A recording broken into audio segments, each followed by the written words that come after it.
Hello everyone, this video will discuss about multilingualism phenomenon and will be presented by Dimas Febriansyah and Winda Ely Oktavianis. Multilingualism is the ability of an individual speaker or community of speakers to communicate effectively in 3 or more languages. Multilingualism have two types. The first one is bilingualism, and it is the ability of someone to speak 2 languages fluently. Meanwhile, trilingualism is the ability of someone to speak 3 languages fluently. As we can see the data in the chart that illustrate the percentage of bilingual speakers in the European Union, it shows that multilingualism, bilingualism, and trilingualism are natural phenomena which have existed for centuries in every part of the world where people and languages come in contact with one another. There is individual multilingualism that refers to the ability of a person to use more than 2 languages rather fluently. Most persons are not equally proficient in the languages they use in their private, academic, and professional lives.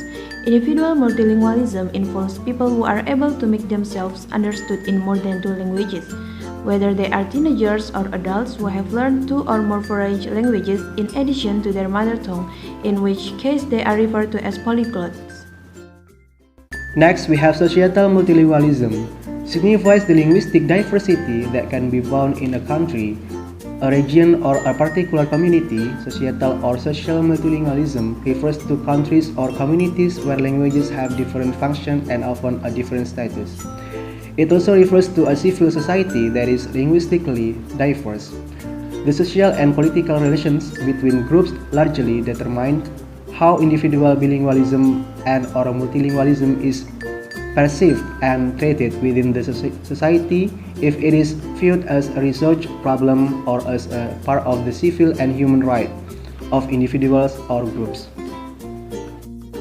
As we can see in the chart, Indonesia is in second place as a multilingualism country in 2015.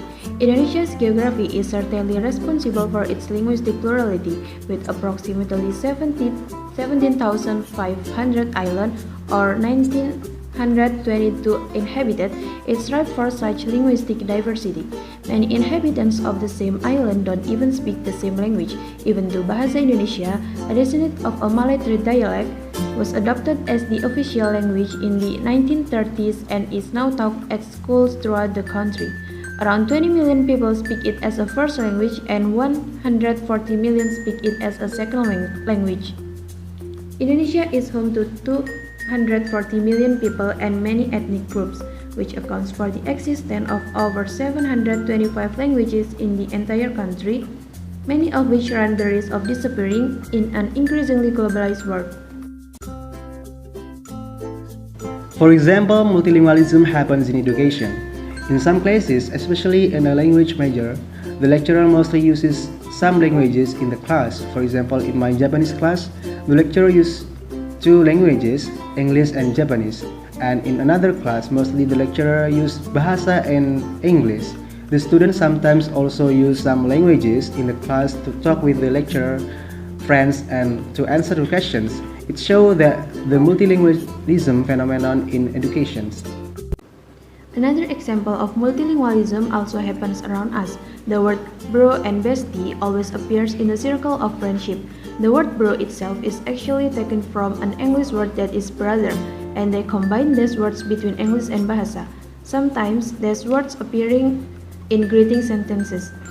For example, people said, "Hi bro, hello bestie, apa kabar?" That sentence shows the phenomenon of multilingualism, meaning that they really have a close relationship with each other. The conclusion is, multilingualism is the ability to speak more than 3 languages fluently. It is a common phenomenon that we can find easily in our daily lives, such as in a class or when we have a conversation with our friends. That's all our explanation about multilingualism phenomenon. Thank you for watching.